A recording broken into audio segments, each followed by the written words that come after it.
you have to convince top down. Before you try and spend any money on people, you've got to convince senior leadership that data is not a byproduct of what the organization produces or insight as a result, but it is a core asset. This is about performance enhancement for organizations. It's about making sure that they're punching above their weight, that they're making every donor pound sweat to the max. And that's good governance, it's good stewardship. Make data and the insights from data a priority. Leverage what you have, and then look at what does the organization need. Welcome to the latest episode of CommsCast with Jersey Road. My name is Gareth Russell. I'm the Managing Director of Jersey Road. And today we're going to be exploring the power of audience insights. And I'm delighted to have two great men with me to explore that topic. Andrew Hawkins is the founder of CommsCast and Whitestone Insights. And Daniel Burke, you are the Director of Supporter Engagement for Open Doors UK and Ireland. That's right. Yep. UK and Ireland. Andrew, tell us a little bit about your journey towards CommsCast and why Insights has been so core to your journey so far. Sure. Well, it's great to be here, Gareth. I'd had much of my career working in the world of lobbying, public affairs, corporate communications, worked in the not-for-profit sector, in a big commercial role as well. And in 2003, I faced a decision. Do I go to Vicar Factory for ordination training, or do I set up a polling business? And I decided that the world had enough vicars but didn't have enough polling businesses. So set up CommsCast really to serve the public policy and communications world in those days. But 17 years later, when the firm was acquired in 2019, we'd set up as well a faith research centre, because that was the one sector that we felt that the industry was particularly serving poorly, and that's one of the reasons for getting back into the polling and research business with Whitestone. Yeah, very good. And Daniel, you didn't start your journey in the UK. Tell us a bit about your story. So South African. Worked for British companies most of my career, though. Married to a Brit, so moved here in 2018 and pretty much haven't had any sense of adjustment. So that's been great. Although the food's been a journey. Yeah, well, it is for us all. So marketing and sales really has been primarily my working life. And so really any conviction I carry around things like audience insight is because I'm just convinced by the power of understanding what you're dealing with. And really that was honed in many years of that sort of relentless corporate life. And then all along sort of felt very strong pull to the ministry, but never wanted to go into the Vicar Factory, as you put it. And in 2018 took a role as a head of global communications for a Christian charity, feeling like this was what the Lord was opening up. And really have since then tried to figure out what to do with all those years of corporate training and appropriately fitting it into the sort of more ministry-led context, which has been quite a journey. But really, that's how I look at it. And for those who don't know, maybe just expand a little bit on what Open Doors do. So Open Doors started 65 years ago by a young Dutchman called Andrew, now known as Brother Andrew, essentially smuggling Bibles behind the Iron Curtain initially, and today a very large organization working in 70 countries to essentially help Christians remain Christian while they're being persecuted. And so the stats are quite staggering these days. We're looking at around 365 million Christians in the world persecuted, by far the world's biggest group of persecuted religious people. Yeah, wow. The experience we have, so we've been in business for 13 years, and in comms, we've noticed there has been a lot of a trend of thinking about what the best comms might be, and maybe using our experience and using some of what's worked in the past, but very rarely bringing insights into that conversation. Why, from your experience, Andrew, having started two insights businesses now, why are insights so important for communications, particularly maybe for not-for-profits? Well, the increased use of insight, I think, reflects the fact that it's easier to do now than it ever used to be. Right. And with ease comes less expensive ways of getting the data that people want. And I think for any organization, if you're a service provider, if you require data on fundraising or a supporter network, or indeed if you're trying to move the dial on public policy, then it's really important to know what you're speaking into, what that looks like, who the audience, how you can actually relate to the audience. If I can say this incarnationally in a sense, you've got to put yourself in their shoes. How do you do that? Well, the only way to do that is to ask them what they think, how they feel about a particular subject. And if you think about, for example, the under 35 generation today, we know that there are quite a few differences in outlook and the way that they apprehend things, the way that they live their lives, the reasons why they go to work, their motivations. And it's really important to understand that. And I think for organisations in the not-for-profit sector, if they're looking to marshal their resources, to steward their resources properly, then they need to make sure that those resources are targeted and that they're landing in exactly the right way. The way to do that is to understand the mindset of their audiences. Right. Yeah. Daniel, maybe just from your experience, both in the corporate sector and the not-for-profit, how have insights made a difference to your approach to comms? So I think my current perspective, sort of ministry perspective, would be it's an issue of stewardship, really. I think that's possibly the healthiest way of looking at it. What we have is sacrificially given. We've got to be careful and honouring of the funds we have. And so where we spend it can be greatly enhanced in terms of effectiveness, ultimately, by knowing who we're speaking to, what are their interests, etc. So I think that's the way I've come to look at it now. Trying to understand why these things have developed is really the journey of how marketing's developed. And so actually that's also worth talking about at some point, because you can actually track the way modern marketing works. It's just the same story with audience insights. And I think for big organizations, the types that I was part of, to stay on the cutting edge of how you spend your resource, of course, was the benefit of working in those kind of environments. So we tested the latest things when modern marketing in the form of digital arose. I remember we were one of the first organizations to sort of take on those things, try new things. So I think it's about being sharp and efficient about how you reach your intended audience, and that's really it. Just push back a bit more into that, what you talked about, with the evolution of marketing and how insights has then played a part in that. What do you mean by that? Well, what's sort of potted history of modern marketing? End of the 1800s, you have the rise of what we call now brand marketing, which is really, you start seeing the Coca-Colas, the Pears soaps aligning themselves with a promise, trusted quality, the soap, or effervescent pick-me-up drink at the end of the day, Coca-Cola. There's words to that effect. Then sort of in the 1900s, you see essentially things like market research coming in. Prior to that, a manufacturer like Ford would make a car, ask nobody about what they're putting in, 5 buttons here, 20 things there. And so these things don't get sold, and these lots are sitting with this massive amount of stock. And so the rise of the sort of pushy salesman actually comes out of those days where all the stock needed to go. So the ever sophistication of, well, actually, should we maybe ask people what they want and sort of build products that they want? That's where you have the sort of rise of market research, and then surveys and forms and focus groups and all these kinds of things, ever more to the 2000s now. Where you have the rise of the internet. And so you've got the ability to use email and social media and web and all these things to further better track and understand what's going on. And so I think all of that journey really is a journey about going from not caring anything about what people say and forcing it down their throats, as opposed to now being very careful to think about, well, do they really want that? Are they really interested in that? And I think in a commercial context, this is sort of de facto.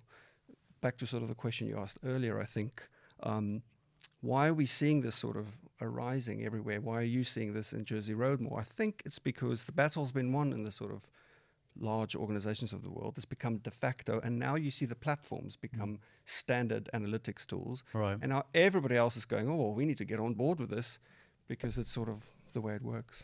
Yeah. This may be a cynic's view, and I think it probably is. I'm just playing devil's advocate here, but there may be some who say that when you reduce comms to numbers and data, that it takes out the personal and the empathetic, or that on the other hand that it could be manipulative. So you're trying to understand people in order to create a message or a strategy that taps into something that is going to flick their switch. How would you respond to that? I think When it comes to public policy messages, then yes, definitely there is a risk, and there are plenty of examples of where poll findings have been manipulated in order to try and persuade people that something is true when it's not.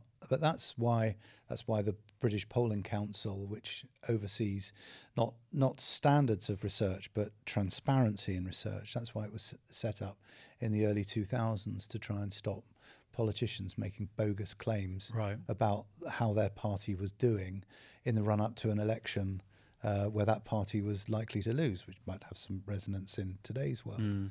For audiences more generally, and for 99% of research that's out there, it's actually to counter that. It's to avoid falling into the trap that the person who is designing a service or trying to appeal to a particular group of people is doing so driven not by what those people actually want, the audience actually wants, but it's a message that's created in the image of the person who is formulating it, which I think is not, as Daniel says, honouring to that audience, but actually it's trying to impose people's preset opinions on others. And it's worth bearing in mind, with every day that ticks by, there is a demographic shift that happens. It may be imperceptible, but in aggregate, it will be perceived, and it will have a difference on every organisation's operations and their relationships with the outside world. That's why it's so important to keep fresh our understanding of the world around us. Yeah. Daniel, just talk a little bit about the makeup of your team, particularly currently at Open Doors and the data analysts that you've got. So as it pertains to audience insights, it's wider than our data team. But yes, we do have a data team of 4 people. We've got sort of at the top of that data analyst that looks sort of widely at our data warehouse, our data modeling, the reporting we produce out of all of that, and supported by 2 people that do sort of cleansing of the data and similar related functions. And then we've got a dotted line to somebody in the marketing team who's a full-time marketing data analyst and who helps interpret campaign data related things. And the 4 of them are sort of held in check under what we call a data steering group, which will be expanded soon because we're about to launch our data management strategy, looking at not just supported data, but actually the entire organization's handling of data. And that naturally will have to expand. But yeah, so that's sort of on the data side, but that's very, very closely linked to how our marketing operations and our content operations and even our other external things work, because that's sort of the sources of the data, so to speak. Well, because I think one of the perceptions of insights is that it's expensive, and is maybe seen as a luxury by some, particularly when you're maybe a medium-sized charity, or you've got enough funds just now to do the kind of core activities, but insights feels like a stretch. To organizations that are maybe watching this who don't have that level of investment in the team, what would you say to them are some of the starting points that they can look at from a data perspective to help bring insights into their thinking and their processes? Number 1, you have to convince top down. Before you try and spend any money on people, you've got to convince senior leadership that data is not a byproduct of what the organization produces or insight as a result, but it is a core asset. And I would say that's the absolute most. So having sessions where you do presentations, you talk through all these things, you do case studies, you bring people in that know what they're talking about. I think that's essential.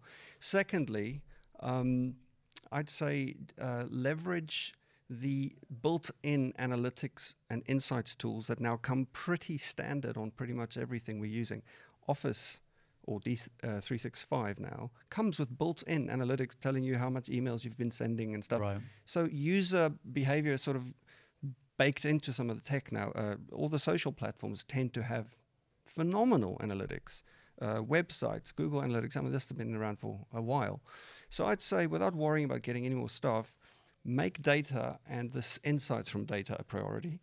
Leverage what you have, and then look at what does the organization need? Where do we want to push into? You need to answer why, what, where, when, how, right? And if you haven't done that, answer those with what you have, and then say, well, we need more help. right? And that will take you probably 2-3 years down the road. They're exactly the same questions we ask in a PR whenever we're writing a press release. Why, what, when, where, how. Andrew, when organisations that, like I'm talking about, who maybe don't currently have an appetite for insights or an understanding of it, have come to CommRes or have come to Whitestone Insights, and have tried to explore integrating insights into what they're doing, what have you seen as some of the common misconceptions or mistakes that they've made in that process? I think it depends what they're trying to do with it. I think in the public policy area, the mistake is when somebody comes to us and says, I want a poll that shows the public believes X, Y, or Z. That's not something that's in our gift to show. That's up to the public to show.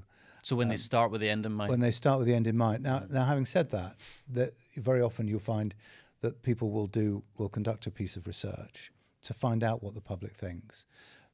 Having found out what the public thinks, they will then perhaps conduct another very limited piece of research, knowing what the public will say, right, and then publishing that. And I think that is different fundamentally from coming along and telling us what they want us to find out.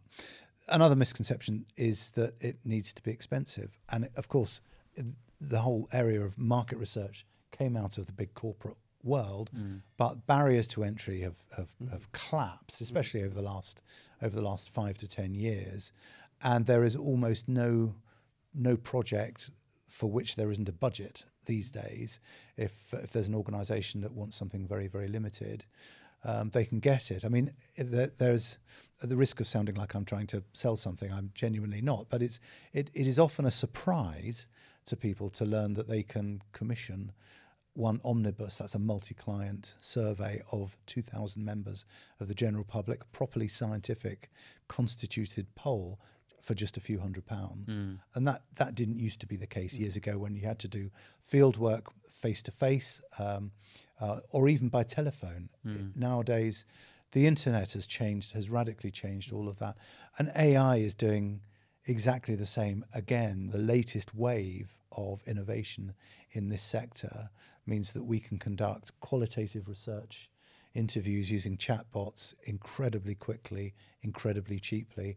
It's driving prices down, which means that the value added is in the design. It's linking up the objectives of the client to the design of the research, and then what the research tells us in relation to what the client wants to do with it. That's the tricky bit now.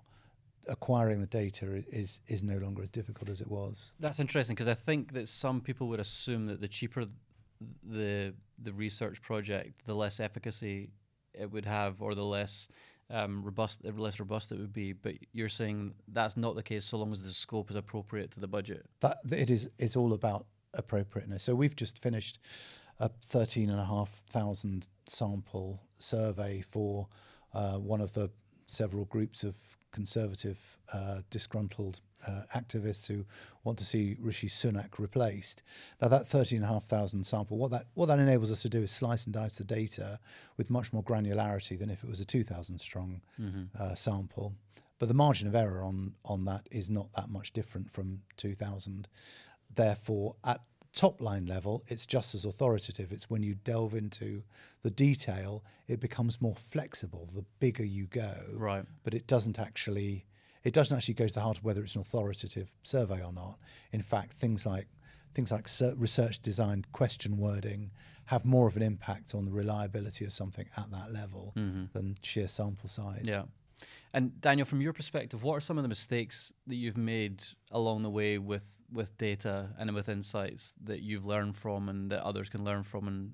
And So I sort of can answer by just want to ask a question, what Andrew just said. So if I were to come to you asking to do a survey, and you do sense that we are trying to, maybe not, let's not use the word manipulate, but we're trying to almost put words in the audience's mouth, this sort of, how would you advise me to go about that differently? Well, we are dealing with words, so we are dealing with not concepts that are slippery, but concepts that might be contentious, and you might claim that a word or a phrase has one particular meaning, and I might argue from the opposite direction. But what we must do, given that we and any reputable, good company that you would approach, since we're a member of the British Polling Council, that commits us to transparency and to being required to publish in full the tables on our website. So that immediately that bakes into the process the prospects of a reputational risk if the questions that we're asking are leading, or if the order in which we ask the questions it looks to be designed to be misleading. And ultimately it would be up to us to tell people not to waste their money if they're going to ask something which is so obviously leading, or it could just be unhelpful. It might just be, I came across a poll the other day on a very contentious public policy issue, and the question itself ran to almost 140 words. Now that, if I'd been running that question, I would have said, you need to move the decimal point one place to the left in the number of words you're using there, because you're going to lose your audience. It's about data quality, but it's also about the reputation of Whitestone as a business, but also of the client, because it's going to get exposed. In answer to your question, I think the pull in my sort of corporate experience to make surveys and polls say what you wanted to say is incredibly strong, and I've noticed the same sort of in the charity sector, because it's hard to almost deal with the fact that the people are saying something different to what your organization's pointing at, right? And it's interesting to me that Patrick Lencioni, who I'm sure you're familiar with, has the 5 dysfunctions of a team, and it starts with lack of trust, but it ends up pinnacle. The worst is inattention to results, right? And this is sort of my primary goal in terms of our data work at Open Doors, is if I can influence us to more and more and more heed the results. Now, we don't have a culture of ignoring results. I think we're doing exceptionally well. I'm very proud of the team, but there are some types of results that come out that you go, this points a lot of fingers at some of the methodology we're engaged in. And we can ignore this, or we can heed it. And I think, so in answer to your question, mistakes we've made, I think, is you ignore data. What does it say about you if you year after year run events and the post-event survey gives you a particular insight about people not being... So you're ignoring it when it doesn't tell you what you want it to say. Exactly. But also what I found, a similar kind of thing, that it's often the case that clients expect audiences that are often very remote to them to have far greater understanding and affinity with what they're trying to do. It's almost as if they come along and say, "What do you mean you don't think that the kilt weaving industry is merits these public subsidies? How can you possibly not value that?" But it's a kilt weaving industry. there is, yeah, exactly. So that can also be quite challenging, trying gently to let the client down and explain to them that people don't understand all the successes, the glorious activity, the wonderful achievements that they've made. That actually, that the only people who know about it are the people employed within their 4 walls. But that is a key issue, I think, among not just not-for-profits. I think any organisation is the echo chamber, isn't it? And assuming, actually, we've noticed it both from a proactive, positive perspective, but also in a crisis perspective as well, that the organisation thinks in a crisis that this is the end of their organisation. But actually, when they ask people outside of the echo chamber, a lot of people have never heard of them or the fact that this crisis has happened.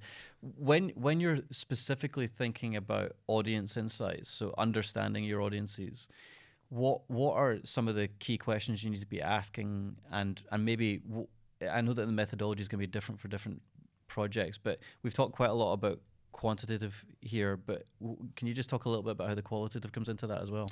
I can, but can I sure preface that as well by just going back to the audience piece? And I think one of the really interesting points, the echo chamber points, is around organisations that they think they have their audience because they've always had that audience, and I certainly know of Christian charities that they've always reached out to the same group of churches. They've had the same evangelical Christian funders, supporters for donkey's years, and they're scratching their heads and wondering why the proportion of legacy funding keeps going up year after year and their age profile doesn't get any younger.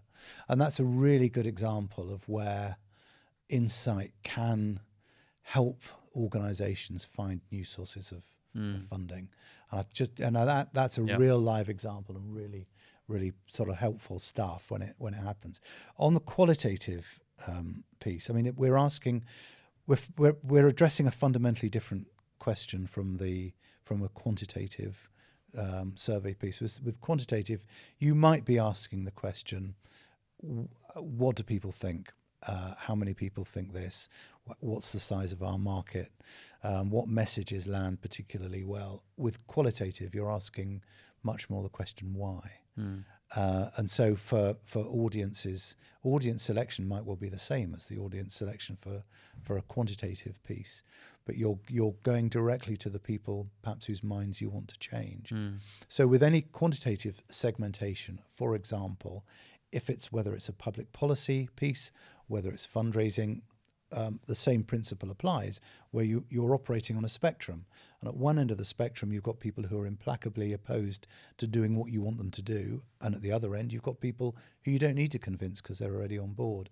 So you're really then focusing on those people in the middle. And if you're trying to shift the dial on things, whether that's to raise more money or get a change of policy, then you're going to be trying to work out how the people in the middle can be persuaded to go further up the end of the spectrum that you want. Now, you'd use quantitative research to try and work out the demographics of that group in the middle. I'm simplifying things a lot, but broadly. And then you might use qualitative research on some of those really important demographics to understand what life looks like from their perspective, and what language you need to be using, perhaps what you need to be referencing to them in trying to encourage them, trying to get your message across and persuade them up your end of that spectrum.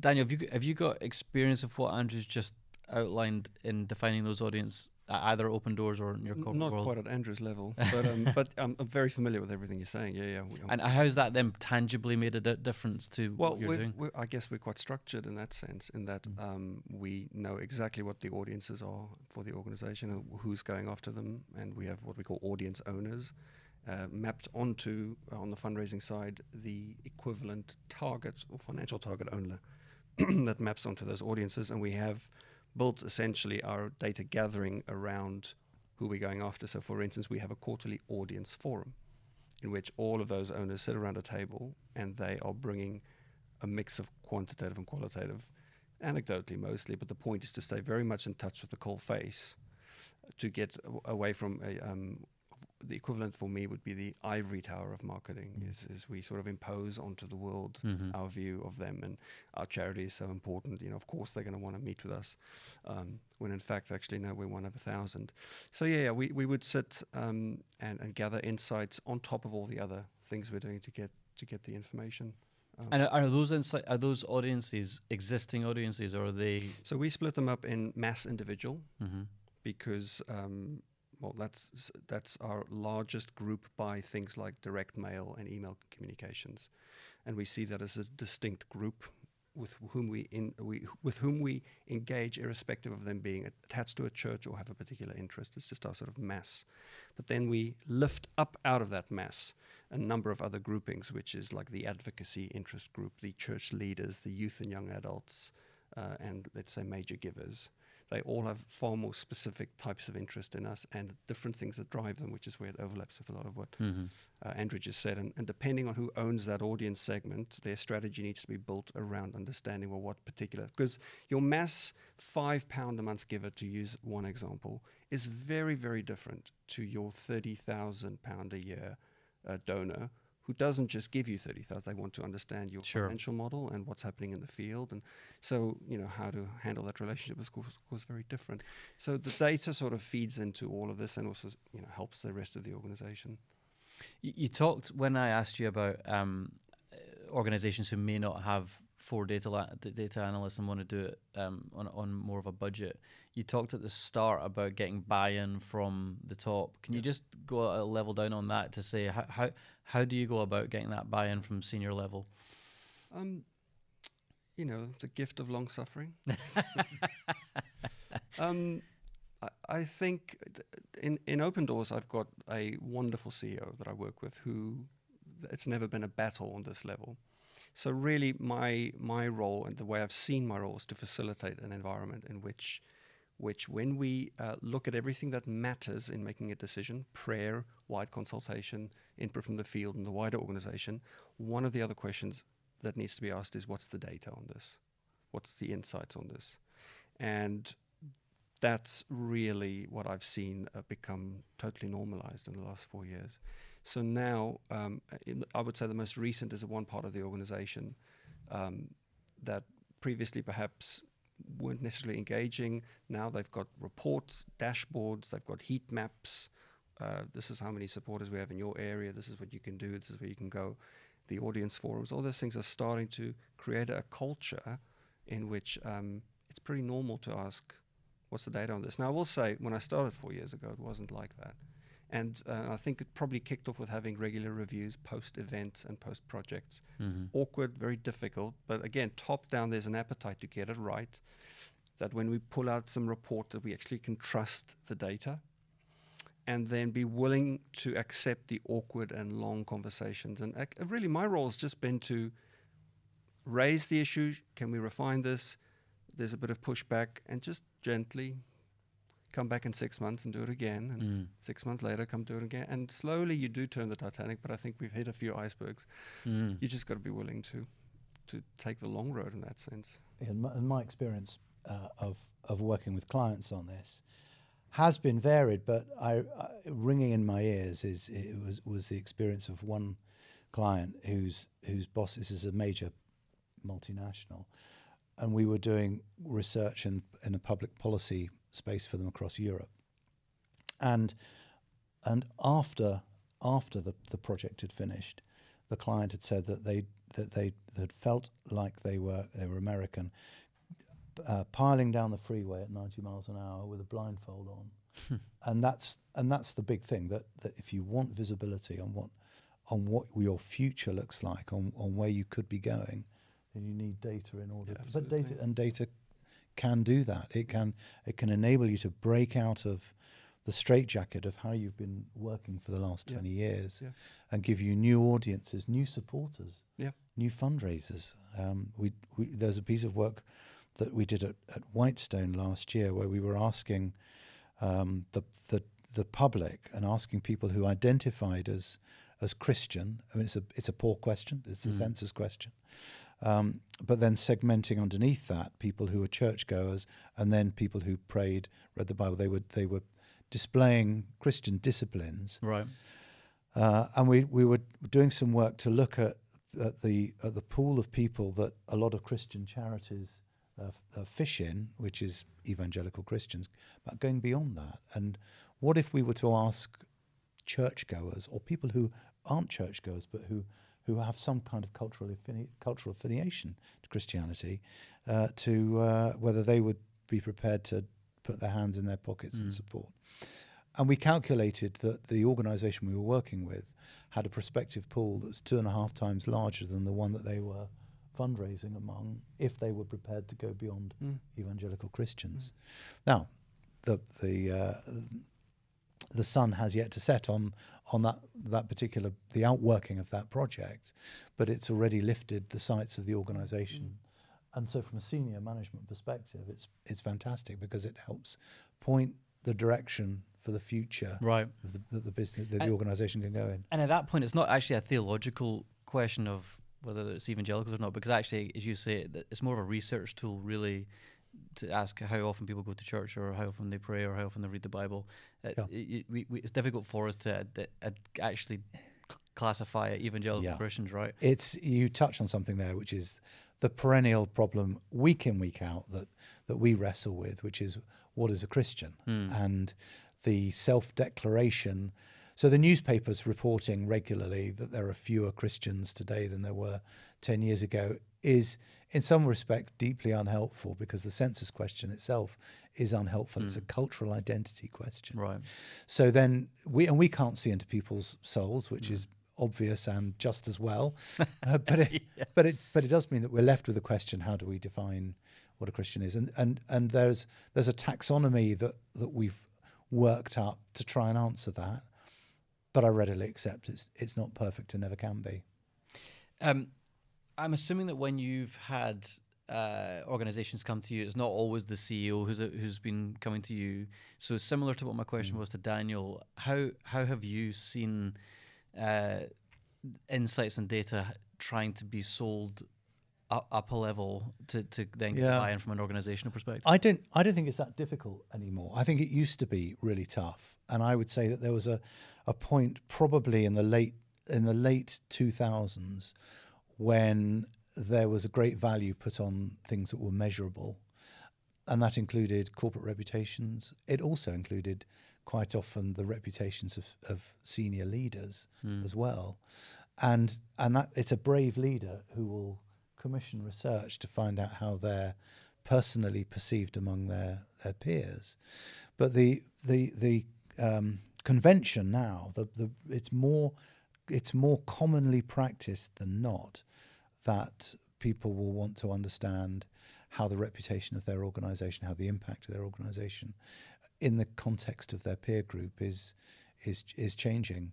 And the idea of benchmarking, corporate benchmarking, I think it emerged first of all from the public sector and then spread very quickly across the private sector to the extent that it's totally commonplace.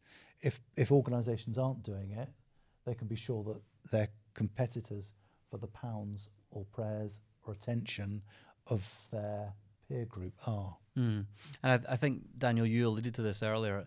It's actually a question of stewardship and being good stewards of the money, isn't it? Because there'll be some people probably who may think donor money shouldn't go towards insights. It should go towards, the field. But actually what you're doing with the insights is to prove the efficacy of the program or the ministry of the projects and how effective the organization is, and therefore how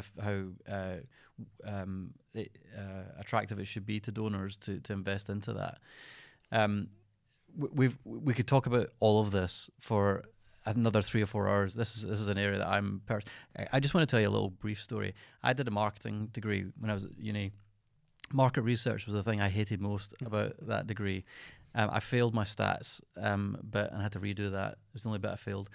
But I decided to do an internship at a market research company afterwards because it was the bit I hated, and so therefore I thought I need to actually see this in action to actually do it. And I've come to absolutely love market research and the importance that it gives to narrative, the importance it gives to understanding audience. And as I say, we're trying to really integrate it into what we're doing at Jersey Road. We don't have 2 or 3 more hours. We only have 2 or 3 more minutes. But Daniel, what would be your kind of closing comment to comms leads who are watching this? They may be in a small charity, they may be in a medium or large size charity. If they're kind of wrestling with or considering how insights can impact what they're doing in comms, what would be your challenge to them or your comment to them as we close? I think we've got a unique tension in the Christian world, which is what I call the ministry tension. You're working in a charity and you're trying to bring what some may see as secular or worldly disciplines. They would probably never say that, but it's sort of seen as, well, we've done the prayer and God's called us to do this particular ministry. And I really think that can be quite disheartening. So I'd say to people, firstly, not to give up on making the case for, in the spirit of stewardship, in the spirit of clear communication, really, of what's the benefit of all these things.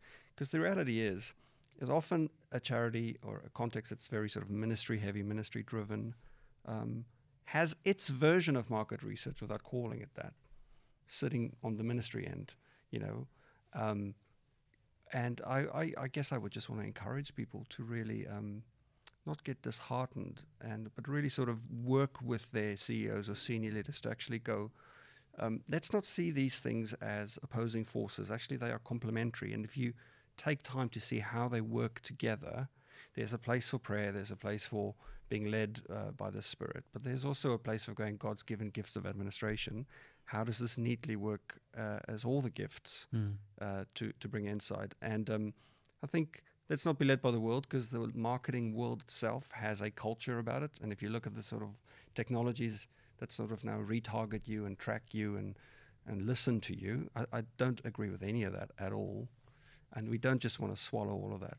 But I think there's a place for these things, and it's worth, I won't say the fight, but it is worth the struggle to try and build a culture that's understanding and values both. What about you, Andrew?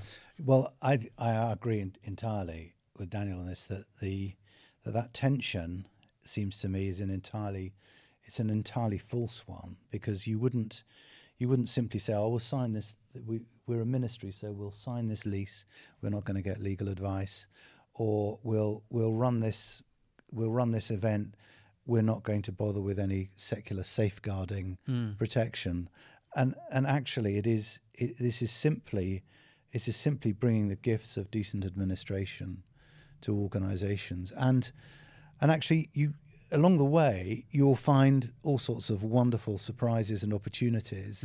This is about enhancing organisational performance, and I think, and Gareth, you mentioned a moment ago about providing proof of impact and so on. I'd go a lot further than that, I think, and this is about performance enhancement for organisations. It's about making sure that they're punching above their weight, that they're making every donor pound sweat to the max, and that's good governance. It's good stewardship.